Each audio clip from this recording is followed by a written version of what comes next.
وہ نہیں آئے، حالانکہ اس کے لیے وزیر اعظم پاکستان محمد شہباز شریف نے باقاعدہ طور پر مسعود پزشکیان جو کہ ایران کے صدر ہیں ان کو فون کیا، ایک طویل فون تھا۔ اسحاق ڈار صاحب نے جو عباس اراکچی سے گفتگو کی وہ اپنی جگہ پر اہم تھی۔ ہمارے فیلڈ مارشل، ہمارے chief of defence forces Syed Asim Munir 3 روز تک ایک جنگ زدہ علاقے میں جا کر وہاں پر رہے، ملاقاتیں کرتے رہے، امن کے لیے بات کرتے رہے، امن کے لیے تجاویز دیتے رہے، امن کے لیے قائل کرتے رہے۔ ہمیں افسوس ہے کہ وہ اس موقع پر جو ایک ضروری سفارتی گنجائش اس وقت بھی فراہم کرنی چاہیے تھی، بات چیت کرنا چاہیے تھی، ایران نہیں آیا، اور اس سے سیز فائر جو تھا وہ خطرے میں پڑ گیا، کیونکہ 8 اپریل سے لے کر 22 اپریل تک جو ایک سیز فائر تھا اس کو آگے اسی صورت میں بڑھنا تھا کہ ایک مستقل معاہدہ ہونا تھا، لیکن پاکستان اس کے باوجود اپنی کوششوں میں رہا، وہ اپنی کوششوں کو آگے بڑھاتا رہا، اور پھر ایک سیز فائر میں ایک اور توسیع ہو گئی جس کی کوئی اس وقت تک ابھی تک تو حد موجود نہیں ہے۔ مجھے بہت ہی ادب کے ساتھ اور احترام کے ساتھ کہنا ہے کہ یہ جو جنگ بندی تھی یہ اس وقت خطرے میں پڑ گئی تھی جب ایران مذاکرات میں شریک نہیں ہوا تھا، اور مجھے بصد احترام آج بھی یہ کہنا ہے کہ اگر ایران یو اے ای کے اوپر ڈرون اٹیک کر رہا ہے، میزائل فائر کر رہا ہے، تو اس سے بھی جنگ بندی خطرے میں پڑ سکتی ہے۔ پاکستان امن کا خواہاں ہے، ہم چاہتے ہیں کہ جو تمام اختلافی مسائل ہیں ان کو بات چیت سے طے کیا جائے، اس پر آگے بڑھا جائے، لیکن شاید کچھ عناصر ایسے ہیں جو جنگ کو بڑھانا چاہتے ہیں، جو تباہی چاہتے ہیں، جو بربادی چاہتے ہیں، ان کے شاید اپنے کچھ مقاصد ہیں۔ ایسے عناصر چاہے امریکہ میں ہوں یا چاہے ایران میں ہوں یا کسی بھی دوسری ریاست میں ہوں، میرا خیال ہے ان کی حوصلہ افزائی نہیں کرنی چاہیے، کیونکہ امن میں ہی ترقی ہے، امن میں ہی بقا ہے۔ ہم امن کے ایجنڈے کو لے کر آگے بڑھیں گے اور بات کریں گے آج اپنے پینلسٹ کے ساتھ کہ اس وقت جو صورتحال بنی وہ ہے کیا، اور یہ صورتحال کس وجہ سے ہے۔ میں بہت ہی مشکور ہوں، میرے ساتھ یہاں پر ذوالفقار علی مہتو صاحب موجود ہیں، آپ سینئر صحافی ہیں، تجزیہ کار ہیں، اور خاص طور پہ جب ہم معاشی امور کو دیکھتے ہیں تو ان پر آپ کی بہت گہری نظر ہے۔ میں مہتو صاحب کا شکر گزار ہوں وقت دینے کے لیے۔ اس کے ساتھ ہی ہمیں جوائن کیا جناب جاوید ملک صاحب نے، آپ سابق سفیر ہیں اور سفارتی معاملات پر گہری نظر رکھتے ہیں، میں ان کا بھی شکر گزار ہوں۔ ہمیں جوائن کر رہے ہیں بریگیڈیئر ریٹائرڈ مسعود احمد صاحب، سینئر دفاعی تجزیہ کار ہیں، تاریخ پر، حالات پر، واقعات پر، مستقبل پر، ہر جگہ پر ان کی ایک گہری نظر ہے۔ سب سے پہلے تو یہ جو ایک یو اے ای میں ساری صورتحال پیدا ہوئی بھی ہے اور بڑی عجیب سی صورتحال ہے، ہم جنگ بندی کی کوشش کر رہے ہیں، ہم کوشش کر رہے ہیں کہ جو ہے آگے نہ بڑھے یہ جو تنازع ہے، لیکن یہ حملے شروع ہو گئے، پاکستان اس کی مذمت کر رہا ہے، سعودی عرب اس کی مذمت کر رہا ہے۔ جاوید ملک صاحب، آپ کس طرح دیکھتے ہیں اس سچویشن کو جو اس وقت پیدا ہوئی ہے؟ جی بہت بہت شکریہ آپ کا۔ میں آپ کی جو انٹروڈکشن میں آپ نے جو احاطہ کیا ہے جو نمور کا، میں اس میں سے اس کو ایکو کروں گا۔ دیکھیے پاکستان کا جہاں تک تعلق ہے، ہم جانتے ہیں کہ پاکستان کے پرائم منسٹر صاحب اور field marshal general Asim Munir صاحب نے انتھک اور سنسیئر اور مخلصانہ کوششیں جو ہیں وہ ان کی جاری ہیں کہ ایران اور امریکہ کے درمیان جو یہ ایک مشکل مرحلے ہیں ڈائلاگ کے، ان کو واپس ریسٹور کیا جائے۔ پاکستان کی کاوشوں سے ہی یہ سیز فائر جس کا آپ ذکر کر رہے ہیں وہ ممکن بنا تھا۔ آپ جانتے ہیں کہ یہ ایک تیسری عالمی جنگ کی طرف ہم لوگ بڑھ رہے تھے، لیکن پاکستان کی سفارتی کوششوں کے نتیجے میں ہم نے دیکھا کہ سب سے پہلے جنگ رکی، اس کے بعد جو ہے وہ مذاکراتی عمل کا آغاز باضابطہ طور پر اسلام آباد میں ہوا، جس کو ہم اسلام آباد ٹاکس کے نام سے جانتے ہیں۔ اس کے بعد وہ باضابطہ جو ٹاکس تھی وہ تو اوبویسلی ان کا ایک ٹائم تھا، وہ کمپلیٹ ہوئی، اور اس کے بعد جو مذاکراتی عمل ہے یا ڈپلومیٹک ایفرٹس ہیں وہ اس سے بھی زیادہ تیز انداز میں سمجھتا ہوں ہوتے رہے، لیکن کیونکہ وہ میڈیا گلیئر میں نہیں ہو رہے تھے، ہمیں نظر نہیں آ رہا تھا، لیکن مجھے اس چیز کا علم ہے کہ ہمارا فورن آفس ہو، پرائم منسٹر صاحب خود ذاتی طور پر، اور فیلڈ مارشل صاحب جو آپ نے ذکر کیا تشریف بھی لے کر گئے وہ تہران میں، وہاں پہ 1 دن کے لیے گئے تھے لیکن ان کو 2 یا 3 دن رکنا پڑا۔ ان تمام کاوشوں کی، ان تمام مخلصانہ کاوشوں کی ایک ہی فوکس تھی کہ پاکستان کی یہ کاوش تھی کہ امریکہ اور ایران کے درمیان جو بھی تنازع ہے اس کو حل کیا جائے۔ لیکن کسی حد تک میں آپ سے ایگری کروں گا کہ وہاں پہ جب سیکنڈ راؤنڈ کی بات تو ہم نے تو دیکھا کہ امریکہ تو آنے کے لیے تیار تھا، وائس پریزیڈنٹ جو پہلے بھی 15 گھنٹے کی فلائٹ لے کر آئے تھے اپنے اور 20 گھنٹے کے مذاکرات کرنے کے بعد وہ دوبارہ آنے کے لیے تیار تھے، لیکن کافی حد تک جس طرح آپ نے بتایا کہ ڈس اپوائنٹمنٹ ہوئی کچھ حلقوں میں کہ جب ایران کے دوستوں نے کہا کہ ہم نہیں آ سکتے، تو مطلب وہیں پہ ایک سوالیہ نشان تو پیدا ہو رہا تھا کہ یہ کیوں ایسا ہو رہا ہے. اور اب آپ نے جب بات کی کہ دوبارہ مذاکراتی عمل بہرحال اس کے باوجود جاری رہا کیونکہ پاکستان کوششیں کرتا رہا، لیکن ہم نے دیکھا کہ ابھی جو حملے ہوئے ہیں یہ ایک اور سوالیہ نشان ہے کہ دیکھیے ہم اتنی مخلصانہ کوششیں کر رہے ہیں تو اگر کچھ عناصر وہاں پہ ہیں، میں نہیں سمجھتا کہ ایران کی پوری لیڈرشپ یا وہاں کے جو تمام لوگ ہیں وہ یہ سمجھتے ہیں، وہ بھی میری نظر میں یہ سمجھ چاہتے ہیں کہ اس مسئلے کا حل نکل آئے. امریکہ بھی چاہتا ہے. یعنی یہ دیکھیے اس خطے کے امن کے لیے، بلکہ میں تو یوں کہوں گا پوری دنیا کے امن کے لیے بہت اہم ہے کہ اس مسئلے کا حل ہو. آپ جانتے ہیں کہ جو آبنائے ہرمز کی بندش ہے اس نے تو پوری دنیا کو ہلا کے رکھ دیا ہے، اسپیشلی اکنامک فرنٹس پہ، اور ہمیں اور مجھے اور آپ کو بھی افیکٹ کیا ہے اس نے.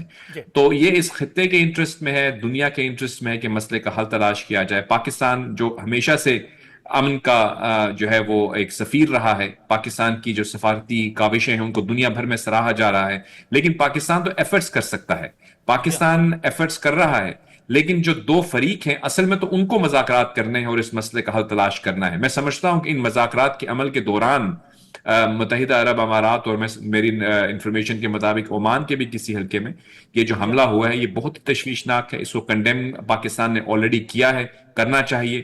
یہ تو کسی طرح سے جسٹیفائڈ نہیں ہے کیونکہ ہم تو مسئلے کا حل تلاش کرنا چاہ رہے ہیں. تو دیکھیے جس طرح پہلے آپ کو یاد ہوگا بات کی جاتی تھی کہ جب عمان میں مذاکرات ہو رہے تھے تو اس وقت امریکہ نے حملہ کر دیا تھا، تو وہ بھی غلط تھا.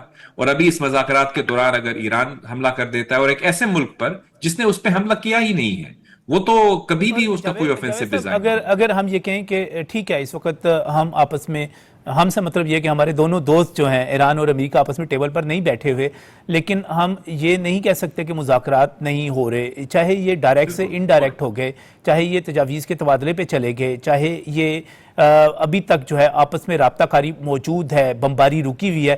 تو لہٰذا ہمیں تو یہی کہنا ہے اور یہی صورتحال بھی ہے کہ ابھی تک ہم مذاکرات کی حالت میں ہیں. بالکل جی، مذاکرات کی حالت میں ہیں اور انشاءاللہ تعالیٰ رہیں گے، اور اس مسئلے کا حل مذاکرات سے ہی ممکن بنے گا. میں سمجھتا ہوں کہ دونوں اطراف، چاہے وہ امریکہ ہو یا وہ ایران ہو، ان کے اندر بھی اس چیز کا ادراک ہے اور وہ پاکستان کی کاوشوں کو سراہ بھی رہے ہیں. دیکھیں امریکہ کے پریزیڈنٹ جو ہیں وہ ہر دفعہ جب کبھی بھی ان سے پوچھا جاتا ہے یا وہ خود بھی کہتے ہیں، وہ پرائم منسٹر شہباز شریف کو اپریشیٹ کرتے ہیں، وہ فیلڈ مارشل عاصم منیر صاحب کو اپریشیٹ کرتے ہیں. وہ کیوں کر رہے ہیں؟ کیونکہ ان کو پتہ ہے کہ پاکستان مخلصانہ کوششیں کر رہا ہے. اسی طرح سعودی عربیہ کا آپ نے ذکر کیا، وہاں کی بھی جو آج پریس ریلیز آئی ہے جس میں انہوں نے کنڈیم کیا ہے، لیکن اس کے ساتھ ساتھ انہوں نے پاکستان کی جو میڈیشن ایفرٹس ان کو سراہا ہے. اسی طرح ایران کے اندر بھی میں سمجھتا ہوں کہ ایک بہت بڑی تعداد وہاں کے جو لوگوں کی بھی ہے اور وہاں کی لیڈرشپ کی بھی ہے، وہ اپریشیٹ کر رہی ہے پاکستان کی ایفرٹس کو. تو پاکستان کی ایفرٹس کیونکہ دنیا بھر میں اپریشیٹ کی جا رہی ہیں، اس لیے ہم یہ سمجھتے ہیں کہ اس مسئلے کا حل جو ہے وہ پاکستان کے میڈیشن کے ذریعے. پاکستان اس وقت ایک برج ہے، آپ یہ سمجھیے کہ تہران اور واشنگٹن کے درمیان پاکستان ایک برج کا کردار ادا کر رہا ہے.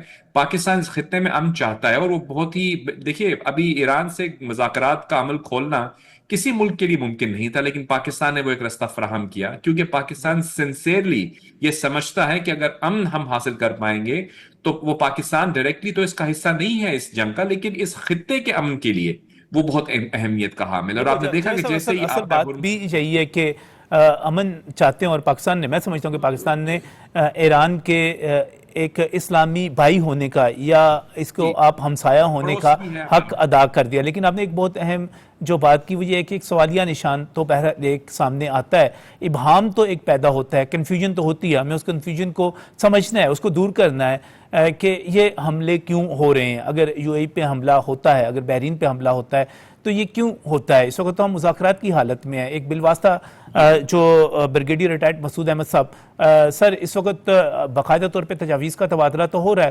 مذاکرات تو ہو رہے ہیں، ایسے میں حملہ ہونا، اس کو آپ کس طرح دیکھتے ہیں اور آپ کیا سمجھتے ہیں کہ اس سے سیز فائر جو کہ ایک موجود ہے، کافی حد تک موجود ہے اس وقت تک، اس کو کتنے خطرات لاحق ہو سکتے ہیں؟ ہاں جی، ہاں بہت شکریہ. دیکھیں میرے خیال میں cease fire technically still intact ہے اور یہی امریکہ نے جو اسٹیٹمنٹ دی ہے اور انہوں نے کہا کہ سیز فائر انٹیکٹ ہے، اور انہوں نے یہاں تک کہہ دیا ہے کہ جو سٹرائکس کی ہیں، جو میزائل فائر ہوئے ہیں اور ڈرونز گئے ہیں، انہوں نے کہا کہ وہ اس سے سیز فائر کو کوئی خطرہ نہیں ہے. سو انٹینشن بڑے کلیئر ہے، وہ چاہتے ہیں کسی طریقے سے کوئی بات چیت ہو جائے، ڈپلومیسی کو موقع دیا جائے. پھر ایٹ دی سیم ٹائم آپ یہ بھی دیکھ لیں کہ کہ جو اسٹریٹ آف ہارمز میں یا پرشین گلف میں جو ڈیولپمنٹس ہو رہی ہیں، ایران میزائلز فائر کر رہا ہے، اور اس کے ساتھ ساتھ امریکنز جو ہے وہ وہاں پہ انہوں نے 7 کشتیاں جو ان کی بوٹس تھی وہ ڈبو دی ہیں. اور تو اس سے بھی دیکھیں کہ پھر ہر ایک کی اپنی انٹرپریٹیشن ہے of violation of cease fire. کیا وہ بلاکیڈ کو وہ کہتے ہیں سیز فائر کی وائلیشن ہے، امریکنز کہہ رہے جو اور اسٹیٹ آف ہارمز کو بلاک کیا ہے وہ وائلیشن ہے، اور پھر اس طریقے سے جو میزائل بھی فائر ہو رہے ہیں. سو ہر ایک اپنے مطابق اس کو انٹرپریٹ کر رہا ہے، دیٹ از ون تھنگ. لیکن پھر یہ بھی ہے دیکھیں کہ جو کچھ they are both are using force, لیکن یہ ہے کہ وہ تھریش ہولڈ کو کراس نہیں کر رہے ہیں، جس سے یہ خطرہ ہو سکتا ہے کہ فل اسکیل وار پہ وہ واپس چلے جائیں. اس میں وہ میرے خیال میں انہوں نے اپنا آپ کو کنٹرول رکھا ہے. اور رہی بات دیکھیں یو ای کے جو واقعات ہوئے ہیں، جو ڈیولپمنٹ ہوئے، اس کے بہت ساری چیزیں ہیں جس کو ہم لنک کر سکتے ہیں کہ جو ریسنٹ اگر پاسٹ میں ایران اور ان کے آپس میں اختلافات بھی ہیں، پھر آپ دیکھیں ابراہیم اکارڈ کا حصہ بھی وہ رہے ہیں، اور اس کے ساتھ ساتھ ان کے ایران کے ساتھ پرانے ڈسپیوٹ چل رہے ہیں. ابو موسیٰ ہے، تنب گریٹر اور سمالر، وہ کلیم دونوں کر رہے ہیں، اس پہ مسئلہ ہے. لیکن ریسنٹلی جو ڈیولپمنٹ ہوئے کہ انہوں نے اپنی الائنمنٹ کر دی ہے اسرائیل کے ساتھ، اور اسرائیل کو ریکگنائز بھی کیا ہوا ہے. تو اسرائیل کے ابھی وہاں پہ ایڈوائزرز بھی ہیں. اور ریسنٹلی ابھی تو میڈیا پہ چیز آئی ہے کہ جو لیٹسٹ جو laser beam air defence system ہے اسرائیل نے وہ پلیس کیا ہے ابو لیکن دھابی میں. اس کے ساتھ یہ تمام چیزیں ہر ریاست کو یقینی طور پہ ہم سر پسند نہیں کرتے اسرائیل کے ساتھ تعلقات کو بڑھانا. ہم اسرائیل کو ایک غیر قانونی ریاست سمجھتے ہیں، ہم جارح سمجھتے ہیں، ہم ظالم سمجھتے ہیں. لیکن ابھی جب ایک سیز فائر کی صورتحال موجود ہے، اس میں کیا یو اے ای کی طرف سے کوئی حملہ کیا گیا؟ کیا ان کی طرف سے کوئی انیشیٹ کی گئی ایسی چیز کہ سیز فائر کے دوران ان پر حملہ کیا جاتا؟ یعنی کہ تھوڑا سا ہمیں اس کو بھی دیکھنا پڑے گا. جی ہاں، دیکھیں بالکل آپ دیکھیں کہ جو ڈیولپمنٹس تھے، جس طریقے سے جیسچر تھے یا جس طرح سٹانس لیا ہوا تھا، یو اے نے تو کھل کے کہا تھا کہ جی ہم ایک وہ اس فورس کا حصہ بننے کو تیار ہیں جو اسٹریٹ آف ہارمز کو کھلوائے. تو اس میں بھی تھا، اور آپ جس طرح کویت ہے یا دوسرا بحرین ہے وہ بھی اس طرح کے خیالات رکھتے ہیں. لیکن میرا خیال میں موسٹ امپورٹنٹلی ہم فوج میں کہہ سکتے ہیں it was a sort of a preemption. اور ایک آپ دیکھیں پری ایمپشن اس طرح کی کہ وہاں پہ پریزنس ہو رہی تو ان کو میسج دیا گیا بھائی ہم یہ کر سکتے ہیں اگر آپ ایسا کریں گے. اور جو فجیرہ میں جو دیکھیں نا اس سے جو ہوا ہے تو ایک بڑا واضح میسج ہے بھائی we can hit U A E anywhere. تو وہ ایک مسئلہ ہے یو اے ای کے پاس، that was the only exit جو انہوں نے اسٹریٹ آف ہارمز کو اوائڈ کیا تھا، لیکن وہاں جا کے پھنس گئے ہیں. اور اب جو نقشہ ایشو کیا ہے ایران نے، تو اس میں تو فجیرہ سے شامل کر کے پیشم آئلینڈ سے ابو دھابی تک کے جتنا ایریا بنتا ہے اسٹریٹ لائن ڈرا کر دی. انہوں نے کہا دس از آور ایریا آف ریسپانسبلٹی. انہوں نے کہا اس کے اندر ہم کسی کو آنے جانے نہیں دیں گے. سو ایک واضح میسج یو اے کے لیے، کیونکہ یو اے کے جس طرح وہ سٹینڈز، جس طرح وہ وہاں سے وہ بیانات دے رہے تھے تو وہ ہے. لیکن جنرلی دیکھا جائے تو ایون سعودیز بڑے آلدو ان کے اچھے تعلقات نہیں ہیں، لیکن انہوں نے پھر بھی ٹیلی فون کیا ہے ایم بی ایس نے ایم بی سی کو، اور جس طرح پاکستان نے بھی یہاں سے اس کو کنڈیم کیا ہے کہ حملے جو یو اے پہ ہوئے ہیں. سو میرا خیال میں کہ ہر ایک کے اپنے انٹرسٹ کی گیم ہے. بٹ ایران کے اندر آپ دیکھیں لیکن سر اس کے باوجود میں سمجھتا ہوں کہ پاکستان نے جو مذمت کی وہ بہت ہی واضح ہے، اور کسی بھی سول انفراسٹرکچر کے اوپر حملہ اس موقع پر اس کی مذمت ہی کی جانی چاہیے. ہم اس کو کوئی جواز نہیں دے سکتے. ابھی جاوید ملک صاحب جو بات کر رہے تھے مسعود صاحب، بڑی اہم بات ہے کہ ہمیں یہ اشارے بھی ملتے ہیں کہ جنگ نہیں کرنا چاہتے، جنگ نہیں بڑھانا چاہتے. ہم یہ دیکھتے ہیں کہ پریزیڈنٹ ٹرمپ جو ہے ایک طرف دھمکیاں دیتے ہیں، دوسری طرف وہ یہ بھی کہتے ہیں کہ میں معاہدے کی طرف جا رہا ہوں، مجھے معاہدہ کرنا ہے، وہ آنے کے لیے تیار ہوتے ہیں. میں اس حوالے سے مسعود پزشکیان کی بات کروں، میں عباس عراقچی صاحب کی بات کروں، مجھے بہت پازیٹیو نظر آتے ہیں. لیکن کیا اس کے باوجود کچھ ایسے عناصر ہیں جو لڑنا چاہتے ہیں، لڑائی بڑھانا چاہتے ہیں؟ جی ہاں، دیکھیں اگر آپ کو یاد ہو جب لاسٹ فیلڈ مارشل وزٹ کرنے گئے تھے تو ہی وزٹڈ آل پاور سینٹرز، ان سے ملے، پریزیڈنٹ سے ملے، اور اس کے بعد اسپیکر سے ملے، فارن منسٹر سے ملے، اینڈ دین ہی وزٹڈ خاتم الانبیاء ہیڈ کوارٹر سے بھی گئے ہیں. سو ابھی سوال تو پریزیڈنٹ ٹرمپ بھی یہ اٹھا رہے ہیں who is calling the shots Iran کے اندر. سو وہاں پہ انفلوئنس تو یقیناً اوور آل دیکھا جائے تو پاسداران کا ہے، یا خاتم الانبیاء میں جو specially the main headquarter ہے وہاں ان کا ہے. تو وہ، لیکن میرے خیال میں دیکھیں کہ جو 14 پوائنٹس ایران نے دیے بڑے فلیکسیبل دیے ہیں. میں سمجھتا ہوں اور اس پہ چیزیں سیٹل ہو سکتی ہیں. آلموسٹ ساری چیزیں وہ مان گئے ہیں. اب امریکہ سمجھتا ہے کہ ان کو ایک سارٹ آف ایش حاصل ہے, وہ نیول بلاکیڈ کے بعد وہ ایران کو وہ پریشرائز کرنا چاہتا ہے. لیکن اسٹل میرے خیال میں بہت دونوں چاہتے ہیں آف ریمپ ہو, they want to end the conflict, اور وہ کنکلوڈ کرنا چاہتے ہیں. دیٹس وائی عباس عراقچی دیکھیں چائنا پہنچے ہوئے ہیں before the visit of president Trump. وہ بالکل ان کو آن بورڈ لینا چاہیں گے کہ وہ کیا پریزیڈنٹ ٹرمپ سے پریزیڈنٹ شی بات کرے گا. صحیح. سو اس طرح بھی ڈیولپمنٹ ہے. بالکل صحیح اور ڈیولپمنٹ ہے جو اس کو پازیٹیو لے کر چلنا چاہیے. ذوالفقار میں صاحب اگر یہ سچویشن برقرار رہتی ہے تو پھر تو جو ہے اس وقت جو جہاز وہاں پر رکے ہوئے ہیں اپنے ہرمز میں وہ رکے رہیں گے, اور جو تیل کی نقل و حمل ہے, توانائی کی صورتحال ہے, وہ بھی اسی طرح برقرار رہے گی. بالکل نجم, یہ صورتحال جو ہرموز کی ہے اصل میں یہی ایک نیریٹو آف وکٹری بن رہا ہے. امریکہ یہ کہہ رہا ہے کہ ہم ہرموز کو کھلوا دیں گے, اور ایران کہتا ہے کہ ہماری مرضی کے بغیر نہیں کھلے گی. اور دونوں ہی جو ہیں وہ یونائٹڈ نیشن کے convention on law of seas کا 1994 کا حوالہ دے رہے ہیں. لیکن اس کے تحت تو یہ ہے کہ یہ انٹرنیشنل واٹر ہے. امریکہ یہ کہتے ہیں انٹرنیشنل واٹر ہے, میں اس کی طاقت سے کھلاؤں گا. لیکن عجیب بات یہ ہے کہ اس کے پیچھے یونائٹڈ نیشن کی سیکورٹی کونسل کی اپروول نہیں ہے. اب وہاں پہ آ کے وہ کھڑے ہو جاتے ہیں. دوسری طرف ایران یہ کہتا ہے کہ 1952 کا شاید یہ جو لا آف سی ہے اس کے تحت یہ انوسینٹ پیسج ہے. انوسینٹ پیسج وہ ہوتا ہے جس کے اوپر جو ریاست وہاں پہ موجود ہوتی ہے ساحل پہ, وہ اس کو کنٹرول کرتی ہے. تو کہتے ہیں ہم چیک بھی کر سکتے ہیں, جہازوں کو دیکھ بھی سکتے ہیں. تو یہ ایک بڑا کمپلیکس سچویشن ہے. نہیں, 28 فروری سے پہلے کیا پوزیشن تھی, کس طرح چل رہی تھی؟ میرا خیال ہے وہ ایک قدرتی سی پوزیشن تھی, نیچرل سی پوزیشن تھی اس وقت. تو یہ کسی کوئی پھڈا نہیں تھا نا, تو جو پھڈا تو بن گیا نا, اس لیے ایران کہتا ہے کہ اس کے اوپر ایک انٹرنیشنلی ساری چیزوں کو دیکھ کے ایک نیا معاہدہ کیا جائے. اچھا, اب دوسری صورتحال یہ ہے کہ اس وقت یہ نیریٹو آف وکٹری تو اپنی جگہ پہ کھڑا ہے. وہاں پہ نجم امریکی نیوی نے بڑی کوشش کر کے اور بڑا ان کو کور دے کے تو کوئی 2-4 جہاز نکالے ہیں. وہاں پہ 2000 جہاز سٹک اپ ہیں. جو انٹو ٹینکو ہے وہاں پہ ایک انٹرنیشنل کمپنی ہے, وہ یہ کہتی ہے کہ 2000 جہاز جو ہیں وہ سٹک اپ ہیں. اس میں تمام ملکوں کے ہیں. اسی پہ آج جو پیٹ ہیگسٹ نے اور جنرل ڈینکر نے پینٹاگون میں بریفنگ دی, اور اس کے بعد پھر پریزیڈنٹ ٹرمپ کا ایک میڈیا ٹاک ہوا. اس کے اندر دونوں نے کہا کہ ہم جنگ نہیں چاہتے اور سیز فائر قائم ہے.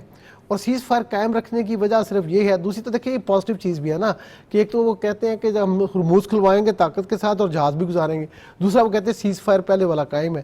اور تیسری بات ادھر سے اگر آپ ایران کا رویہ دیکھیں تو ایران کی جو چھوٹی کشتیاں جن کو وہ مچھر فلیٹ کہتے ہیں, مسکیٹو فلیٹ کہتے ہیں, جس کے اوپر وہ ڈرون بھی ہے, مشین گن بھی ہے اور راکٹ لانچر بھی ہیں, وہ امریکی نیوی پہ اٹیک نہیں کر رہے. وہ جو وہاں سے جہاز گزر رہے ہیں ان کو تو گھیر رہے ہیں, لیکن امریکہ کو اٹیک نہیں کر رہے, کسی اور کو اٹیک نہیں کر رہے.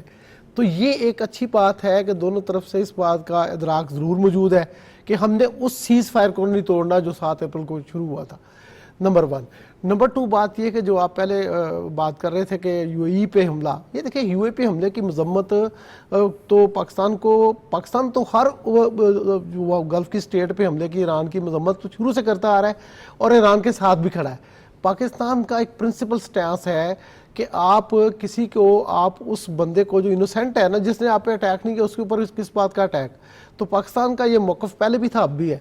اب نجم آگے کیا ہونے جا رہا ہے؟ آگے ہونے یہ جا رہا ہے کہ جو پریزیڈنٹ شی کے ساتھ ملاقات ہے, دورہ ہے پریزیڈنٹ ٹرمپ کا اگلے ہفتے, اس سے پہلے عراقچی جو پہنچے ہیں وہاں پہ بیجنگ میں, تو یہ بات میرے خیال میں ایک بڑی پازیٹیو ڈیولپمنٹ وہاں پہ ہونے والی ہے, کیونکہ پریزیڈنٹ ٹرمپ اور شی اس بات کو ایگری کریں گے کہ اس کا اب جو ہے نا وہ اس جنگ کا منطقی انجام تک پہنچنا ضروری ہے.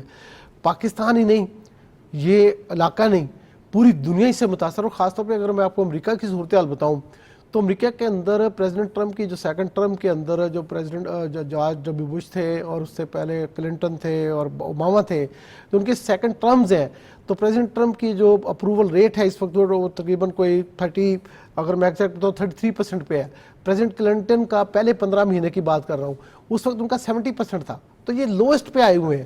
اور امریکہ کے اندر جو پیٹرول کا ریٹ اگر دیکھیں یا انفلیشن ریٹ دیکھیں, میں پہلے وہ آپ کو بتاتا ہوں کہ جب جنگ نہیں ہوئی تھی تو نجم جو مہنگائی بڑھنے کی رفتار تھی وہ تھی 0.3%. اور فروری کے آخر میں جو نیا سروے ہوا تھا آفٹر دا وار, فروری کے بعد, اس پہ ہوئی ہے 0.9% سے اضافہ, یعنی 200% رفتار بڑھی ہے امریکہ کے اندر جنرل انفلیشن کی, اور پیٹرول میرا پہ خیال ہے 40%. پورا ہمارا میڈیا جو اس وقت امریکہ کے مسائل کو ڈسکس کر رہا ہے, اور اچھا یہ سب تو آپ امریکہ کے کا اعداد و شمار نا, ایران کے اندر بھی آپ دیکھیں نا, اس کو 145 موازنہ بلین کریں ڈالر. ذرا, تو میرا خیال ہے کہ ہمیں حقیقی اعداد و شمار قوم کے سامنے رکھنے چاہیے, نقصان کسی طرف بھی نہیں ہونا چاہیے. انسانوں کو نقصان ہو رہا ہے. بڑا دیکھیے, اگر ہم یہ کہتے ہیں کہ امریکہ نے $25 ارب جنگ پر خرچ کر دیے اور $25 ارب کے ہی اس کے جہاز اور وہ سب تباہ ہو گئے, تو یہ $50 ارب ہوئے. لیکن اس کے ساتھ ہی آپ یہ دیکھیے کہ خود ایران کہتا ہے کہ اس کے $275 ارب کا انفراسٹرکچر تباہ ہو گیا, اور اس کا جو اس وقت تیل فروخت رکنے سے جو نقصان بڑھ رہا ہے, آپ اس کی طرف ذرا جا کر دیکھیں, وہ ہر روز بڑھتا چلا جا رہا ہے. میں ایران کے لیے ہمدردی رکھتا ہوں, میں اس کا نقصان نہیں ہونے دینا چاہتا. میں نہیں چاہتا کہ نوجوان جو ہیں وہ انٹرنیشنل بینکنگ سسٹم کے ساتھ, جو آئی ٹی کا جو سارا سسٹم ہے اس کے ساتھ وہ کٹے رہیں, اس پر تجارتی پابندیاں رہیں. ہمیں آگے بڑھنا ہے, ہمیں بات کرنی ہے. ہم امریکہ کے نقصانات کو دکھا کر یہ ظاہر نہیں کر سکتے کہ امریکہ تو 20 برس تک افغانستان میں ایک بے مقصد جنگ لڑتا رہا, اور اس کے بعد بھی اس کی اکانومی وہاں پر موجود ہے. ہمیں اس طرح کے تجزیے دے کر یہ نہیں کرنا چاہیے کہ ہم یہ کہیں کہ جناب کوئی ایران جو ہے جنگ اس کے ساتھ ہو جائے تو وہ امریکہ تباہ ہو جائے گا. میرا خیال ہے ایک ریئلسٹک اپروچ کے ساتھ ہمیں آگے بڑھنا ہے. ہمیں ایران کو افغانستان بننے سے بچانا ہے, کیونکہ افغانستان جو کچھ بنا ہوا ہے میں اس پر بات کرنا چاہ رہا ہوں, لیکن اس بریک کے بعد.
درست ہر وقت بر وقت.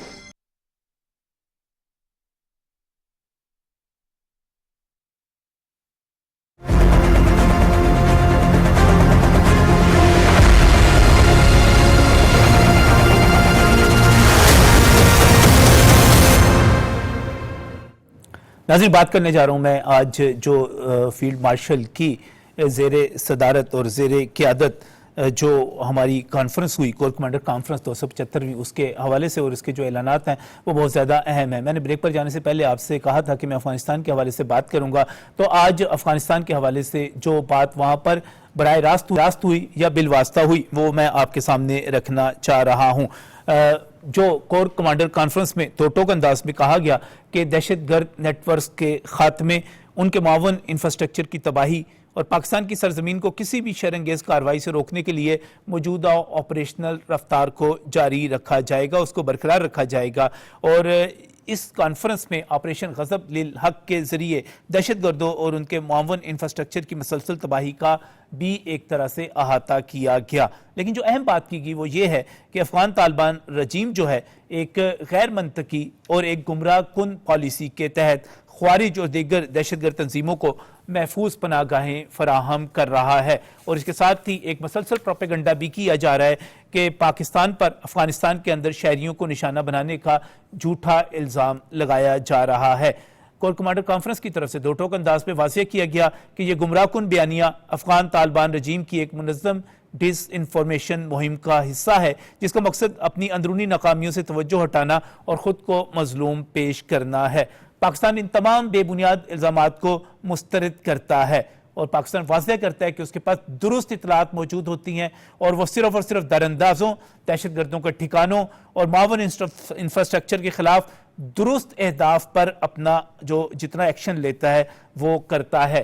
اس وقت جو پروپیگنڈا کیا جا رہا ہے افغانستان جو اس وقت طالبان رجیم ہے وہ خود ایکسپوز ہوتا چلا جا رہا ہے اپنے عوام کے سامنے. میں اپنے ایکسپرٹس کی طرف جاؤں گا, ان سے پوچھوں گا کہ یہ افغان طالبان جو ہے یہ باز کیوں نہیں آ رہا, اور یہ جو ساری صورتحال اس وقت بگڑتی چلی جا رہی ہے.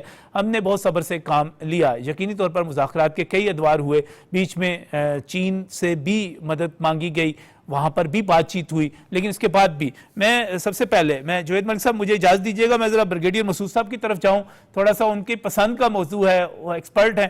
یہ کیوں نہیں باز آ رہے سر طالبان رجیم والے؟ وہ کبھی باز نہیں آئیں گے. میرا خیال میں یہ ایک ڈی این اے میں انبلٹ ہے. دو ملک ایسے ہیں دنیا میں, ایک انڈیا ہے, دوسرا افغانستان, انہوں نے آپ کی ایگزسٹنس کو ایکسپٹ نہیں کیا as a independent sovereign state اپنے پڑوس میں. سو دیئر فور 1947 سے بعد میں اور 1950 میں there was a friendship treaty between India and Afghanistan. اس وقت سے افغانستان کے اندر انڈیا کی انوالومنٹ رہی, اور اس کے بعد سے اس وقت سے ان کے ذہن میں یہ سوچی ان 50s میں there was a concept of Panzer attack against Pakistan. اور پھر یہی بات سردار داؤد نے لکھی پرائم منسٹر انڈیا کو, کہ اس میں یہ لکھا ہے مائی انیمیز انیمی میں اویناش پالیوال نے, اس نے سردار داؤد نے لکھا کہ you militarily take up fight in the east, we will fight in the west so that we can fix Pakistan. So ان کی اس طرح کی سوچ تھی. پھر آپ دیکھیں کہ اشرف غنی اور کرزئی کے دور میں 100% انڈیا کے کنٹرول میں رہے, اور وہاں 66 کیمپس ہے, اور وہاں پہ تمام جو ٹیررسٹ تھے وہ ان کو یوز کر رہے تھے. چک ہیگل آن ریکارڈ ہے, کلبھوشن بھی بلوچستان میں موجود تھا, انڈیا کے لیے کام کر رہا تھا. 5 ڈوزر ہم نے جمع کرا دیے ہیں. سو یہ دیکھیں کہ ہمیں توقع تھی جب طالبان والے واپس آئے پاور میں, تو ہمیں توقع تھی کہ وہ کوئی بہتر ثابت ہوں گے, لیکن ہماری توقع غلط ثابت ہوئی. اور انہوں نے اب G D I actually support facilitate کر رہی راز operation inside Afghanistan against Pakistan.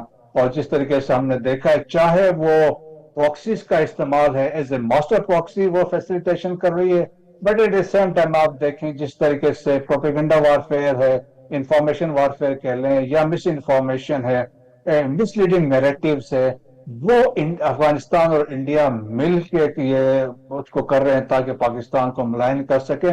اور اسپیشلی دیکھیں کوئی ایسا واقعہ ہوتا ہے افغانستان میں تو وہ کوشش یہی ہوتی ہے کہ پاکستان کو انوالو کیا جائے. اور آپ دیکھیں جس طرف آپریشن غضب للحق جاری ہے, اور جس میں ایک کابل میں ایک واقعہ ہوا تھا, اور اس کو بنیاد بنا کے جس طریقے سے انہوں نے پروپیگیٹ کیا کہ ایک وہاں پہ ریہیبلیٹیشن سینٹر پہ حملہ ہوا ہے, جبکہ یہ ٹوٹلی اٹ واز فالس. اور پھر ایک اب ریسنٹلی کہا کہ کنر میں ایک یونیورسٹی پہ حملہ ہوا, وہ خود افغانستان گورنمنٹ نے بعد میں ڈینائی کیا. سو دیکھیں کہ انفارمیشن وار ہے, پروپیگنڈا ہے, سو دونوں یہ مل کے کر رہے ہیں. آپ نے ہم نے اس میں بڑی ایک واضح سی بات کی جاتی ہے برگیڈ صاحب کہ اگر کوئی ایسی چیز ہوتی, اور اس سے پہلے بھی ہم نے دو ٹوک انداز میں کہا تھا کہ آپ انٹرنیشنل میڈیا کو لے جا کر وہاں پر دکھا سکتے تھے. آپ پروپیگنڈا کرتے ہیں, جھوٹ بولتے ہیں, لیکن آپ فیکٹس نہیں دیتے, دکھاتے, انٹرنیشنل میڈیا کو نہیں لے کر جاتے, حقائق نہیں دکھاتے, ویڈیوز نہیں لے کر آتے, کچھ بھی نہیں لاتے, بس الزام لگا دیتے ہیں.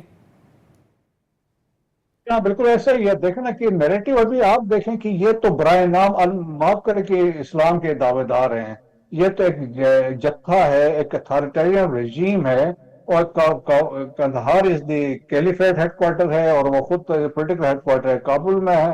اور پھر دیکھیں کہ ایک پشتون بھی 42% پشتون ہے, لیکن میجارٹی اس کو ریپرزینٹ نہیں کرتے ہیں. باقی ایتھنک کمیونٹیز ہیں, آپ دیکھیں تاجک 27% ہے, وہ they're not part of government. Hazara Uzbek 11% ہے, وہ گورنمنٹ کا نہیں ہے. ہزارہ 10% ہے, وہ نہیں ہے. سو دیکھیں کہ انکلوسیو گورنمنٹ کی جو بات کی گئی تھی وہ تو وہاں پہ کوئی نہیں ہے. خواتین کی حالت ہمیں پتہ ہے, اور جس طریقے سے ابھی حالات واقعات ہیں, لیکن وہ کسی بھی طریقے سے وہ چاہتے ہیں پاور کے ساتھ پکڑ کر لیں. لیکن میں خواہ میں جس طریقے سے ڈیولپمنٹ ہے پاکستان میں, جس طریقے سے آپ دیکھیں کہ آج یہ کور کمانڈر کانفرنس میں بھی یہ بات کی گئی ہے کہ ڈیگریڈیشن ہوئی ہے, واقعات میں پاکستان میں بہت کمی آئی ہے, سوسائڈ حملوں میں اور باقی دہشت گردوں میں, کیونکہ جس سسٹمیٹک طریقے سے غضب للحق جو ہے سر, یہ بالکل درست بات ہے کہ یہ کافی حد تک کامیاب رہا, اور اس میں بہت سارے ٹھکانوں کو تباہ بھی کیے گئے. لیکن آپ بڑی اہم بات کر رہے تھے, میں جاوید ملک صاحب سے کہوں گا کہ ضرور اس پر بات کریں. جاوید صاحب, اس وقت صورتحال یہ ہے کہ دوحہ معاہدے کے بعد ایک وہاں پر ایک ایسی نمائندہ حکومت بننی تھی جس میں دوسروں کو بھی شامل کرنا تھا. طالبان نے اس پر کام کرنا تھا اور فوری طور پر کام کرنا تھا. نمائندہ حکومت قائم نہیں ہو سکی. تو کیا اس وقت دنیا بھر کی دہشت گرد تنظیمیں جب افغانستان میں بیٹھ گئیں تو دنیا نے افغانستان کو ایسے ہی چھوڑ دیا ہے, لاوارث چھوڑ دیا ہے کہ جاؤ جو مرضی کرتے رہو, چاہے وہاں سے پوری دنیا میں جو ٹیررزم ہے اس کی ایکسپورٹ ہوتی رہے؟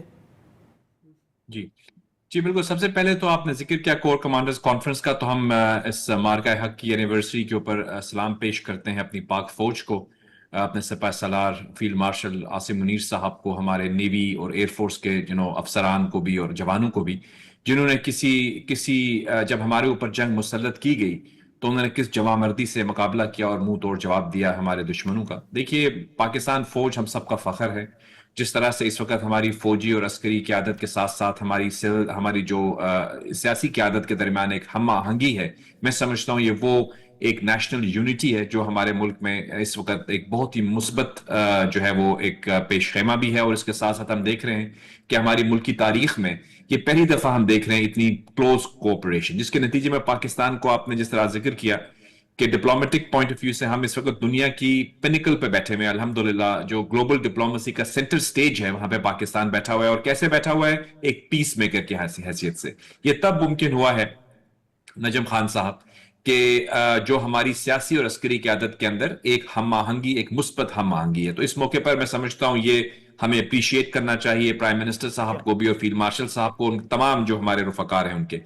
دوسری بات جہاں تک آپ نے ذکر کیا افغانستان کا, دیکھیے میں خود اسلام آباد سے ہوں اور میں ایک اسٹوڈنٹ تھا وہاں پہ جب یہ افغان کا ہوا, رشیا نے ان کے اوپر حملہ کیا اور بہت سے ہمارے جو بھائی تھے وہاں سے اور بہنیں وہ اسلام آباد اور مختلف جگہوں پہ آئیں.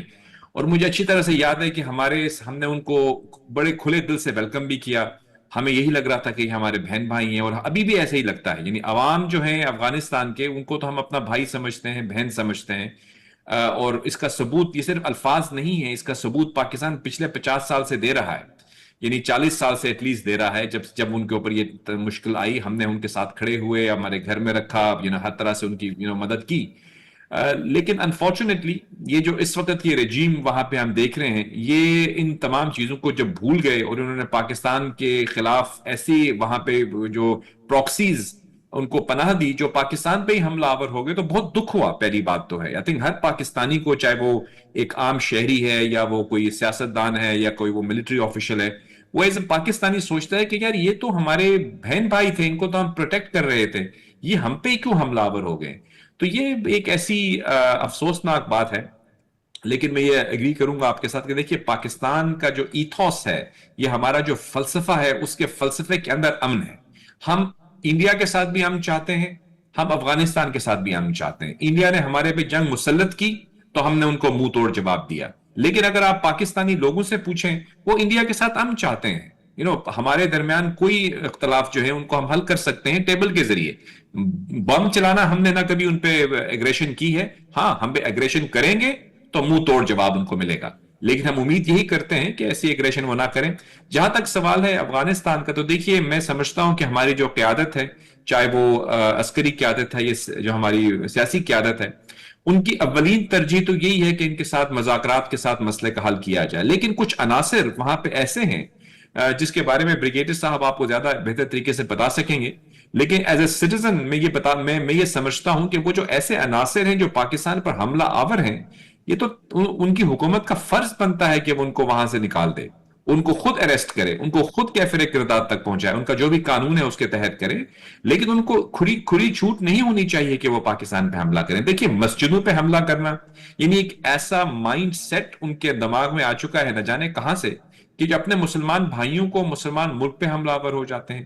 تو میں سمجھتا ہوں کہ یہ ایک بہت تشویشناک بات بھی ہے. لیکن اس کے باوجود ہماری جو قیادت ہے, فوجی قیادت اور ہماری سیاسی قیادت, وہ دانش مند لوگ ہیں, وہ ایگریسرز نہیں ہیں, نہ ہی ان کے اندر کوئی جنگجو کی وہ. آپ نے بڑی جو شروع میں بات کی نا جوید ملک صاحب, بڑی اہم بات ہے کہ اس وقت جو بھی فیصلے ہو رہے ہیں وہ باقاعدہ طور پر سول اور ملٹری قیادت جو ہے جوش اور ہوش دونوں کو ساتھ لے کر بڑے آپ کہیں کہ تدبر کے ساتھ کیے جا رہے ہیں, اور تمام کوششیں, اور میرا خیال اس وقت ذوالفقار میں سب جتنے جس پہ چل کے ہم حاصل کر سکیں گے انشاءاللہ.